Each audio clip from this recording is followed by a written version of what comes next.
Assalamualaikum warahmatullahi wabarakatuh. Perkenalkan, nama saya Dr. Khadijah MPD, Prodi Pendidikan Guru Madrasah Ibtidaiyah pada Fakultas Tarbiyah dan Keguruan UIN Araniri, Banda Aceh.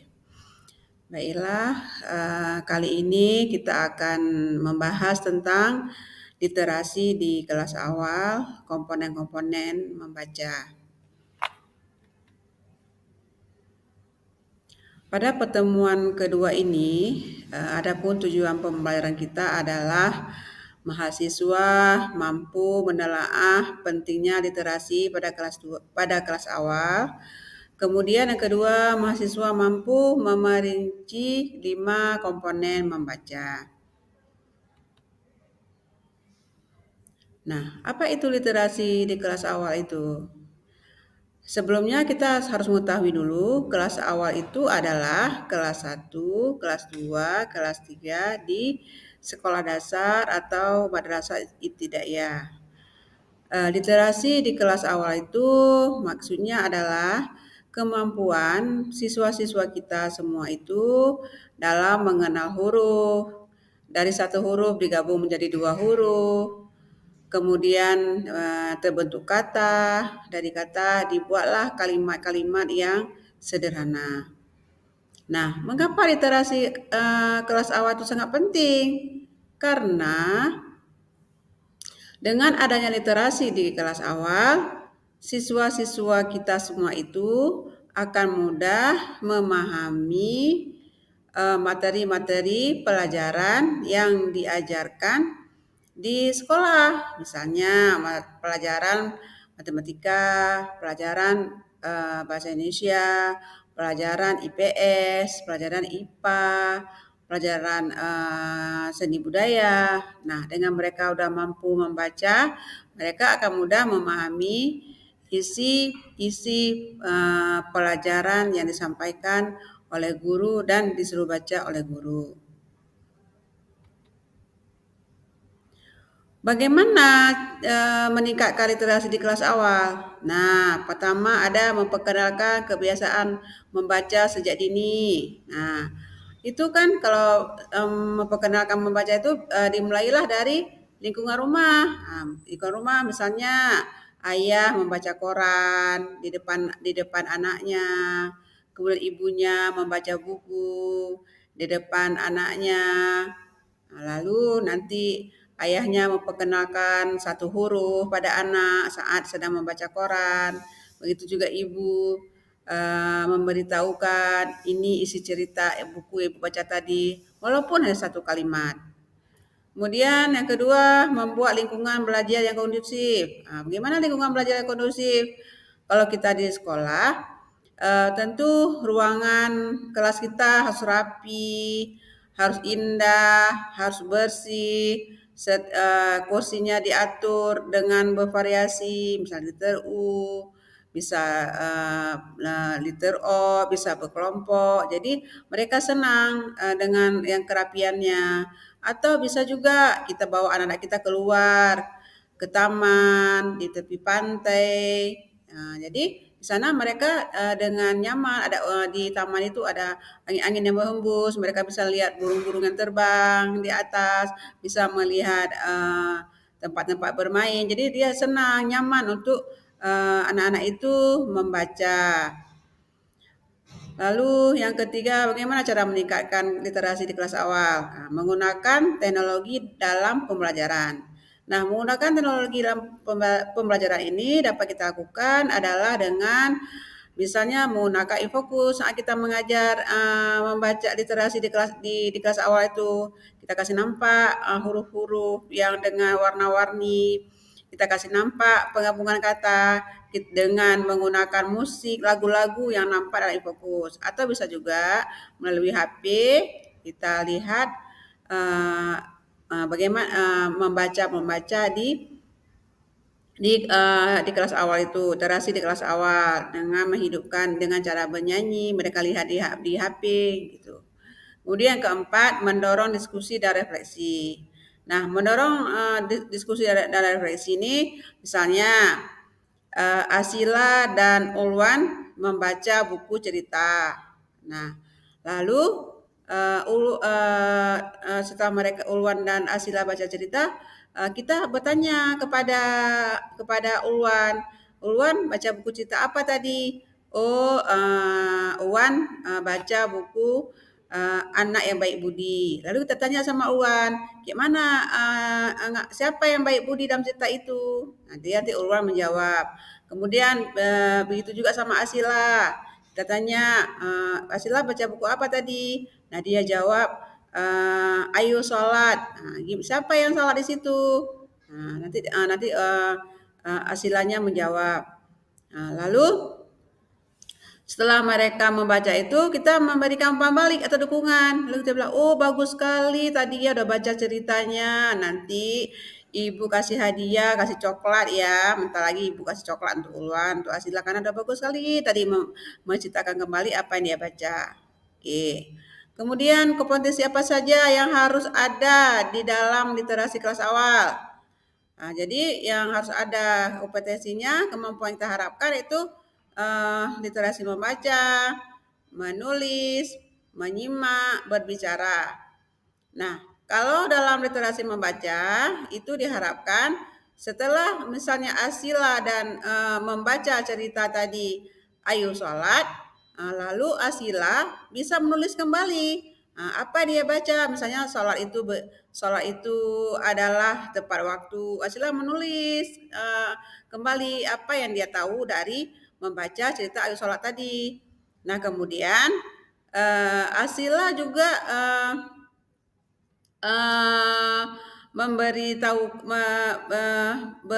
bercerita kembali itu adalah keterampilan berbicara, bercerita kembali kepada Ulwan apa yang telah Asila baca. Nah, itu namanya kemampuan berbicara. Kemudian menyimaknya Ulwan nanti menceritakan kembali apa yang Ulwan dengarkan dari cerita yang disampaikan oleh Asila. Manfaat apa?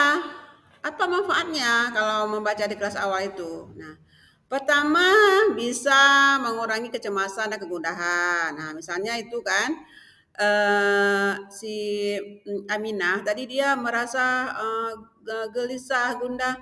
Dia kepingin ajak mamanya untuk jalan-jalan sore ini pulang sekolah. Lalu dia gelisah, apakah mama mau pergi apa enggak nanti dengan Aminah. Lalu Aminah karena kita lihat dia gelisah, kita kasih buku, bacalah buku ini Aminah, buku Kancil yang Cerdik. Nah, dia baca. Jadi dia udah teralih pikiran dia.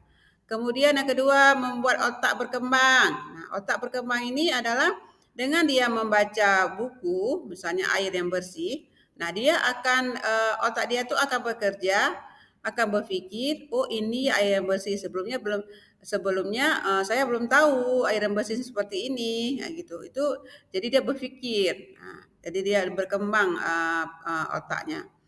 Ketiga, meningkatkan pengetahuan. Nah, bertambahnya pengetahuan dengan siswa-siswa kita itu membaca. Nah, nanti pengetahuan itu bisa diaplikasikan ke dalam kehidupan sehari-harinya. Menjadi pribadi yang lebih berpikir. Nah, jadi kalau dia sudah membaca, nanti siswa kita itu akan berpikir sesuatu yang terjadi itu dikaitkan dengan yang dia baca. Misalnya siswa kita membaca tentang rumah yang bersih. Nah, dia akan berpikir, oh ini rumah saya kotor nih, berarti saya harus bersih berdasarkan pengetahuan yang saya baca tadi dalam buku sebagai penghibur. Nah, setelah siswa kita membaca buku cerita tersebut, dia akan terhibur, akan senang dengan cerita yang dia dapatkan itu. Nah, kemudian tujuan membaca di kelas awal. Nah, tujuan membaca di kelas awal itu untuk kesenangan, untuk menyempurnakan membaca nyaring, memperbaharui pengetahuan tentang satu topik. Kemudian keempat, mengkaitkan informasi baru dengan informasi yang telah diketahui. 5. Memperoleh informasi untuk laporan lisan dan tulisan. 6. Menjawab pertanyaan yang spesifik. Nah, menjawab pertanyaan yang spesifik itu maksudnya adalah setelah siswa membaca sebuah cerita, misalnya cerita mari kita belajar menyanyi misalnya. Nah, dia akan ada pertanyaan nanti di bawahnya, bagaimanakah kalau kita bernyanyi dengan baik? Nah, itulah namanya pertanyaan-pertanyaan yang spesifik sehingga kita tahu siswa itu sudah memahami sedikit tentang informasi yang kita berikan. Komponen-komponen dalam membaca di kelas awal, ada proses membaca, ada produk membaca. 5 komponen penting dalam membaca, ada kesadaran fonemik, kemudian kedua fonetik, yang ketiga mengembangkan kosakata, yang keempat kelancaran membaca, kelima strategi pemahaman membaca. Nah, dengan siswa membaca sebuah buku, misalnya buku Ayo Berolahraga. Nah, di situ tentu siswa kita akan berkembang kosakatanya tentang olahraga. Nah, makanya itu sangat penting dalam siswa sering membaca buku. Nah, karena dia sering membaca buku cerita, anak-anak kan suka cerita. Nah, sehingga siswa kita itu akan lancar membaca karena dia sering membaca buku-buku yang menarik sesuai dengan usia anak SD kelas 1, kelas 2, kelas 3. Kemudian 5 strategi pemahaman membaca. Nah, dengan dia sering membaca di buku-buku sehingga dia punya strategi sendiri, punya cara sendiri untuk memahami bahan bacaan.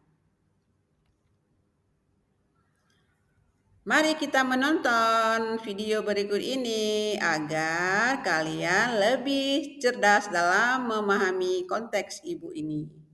Pernahkah Anda ataupun anak Anda mengalami kesulitan membaca dan mengeja?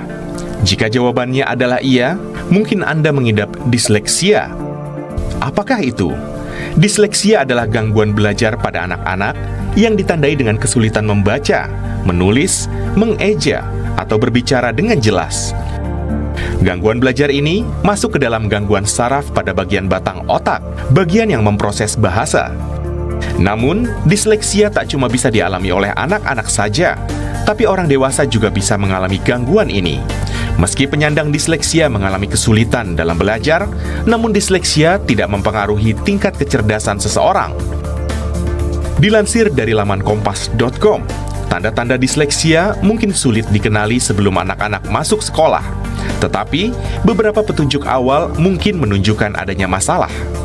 Di antaranya, pada anak usia prasekolah, tanda disleksia bisa berisiko terkena disleksia jika mengalami keterlambatan bicara, sulit mengingat nama, huruf, dan warna, dan sulit belajar sajak atau permainan kata berima.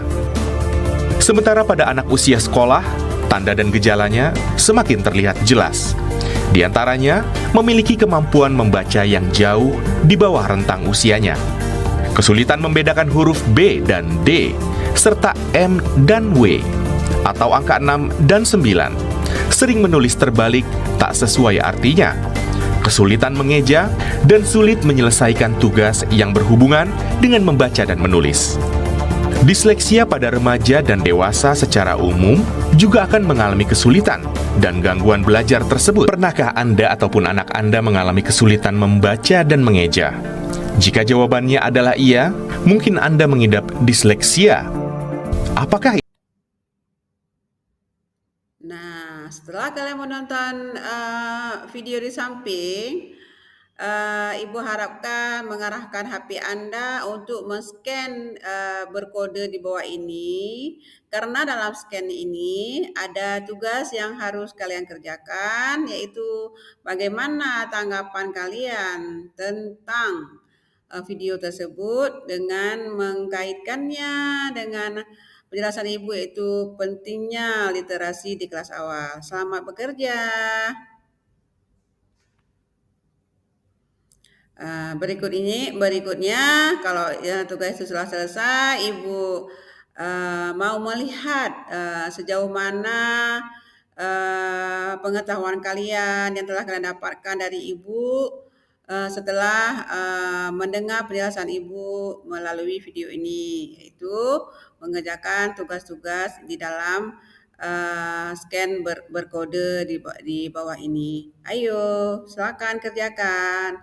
Serius ya, agar nilainya bagus. Sebelumnya Ibu ucapkan terima kasih kepada mahasiswa-mahasiswa Ibu yang rajin belajar sehingga nanti dapat menyelesaikan kuliah tepat waktunya dan meraih nilai cum laude. Ibu akhiri, Assalamualaikum warahmatullahi wabarakatuh.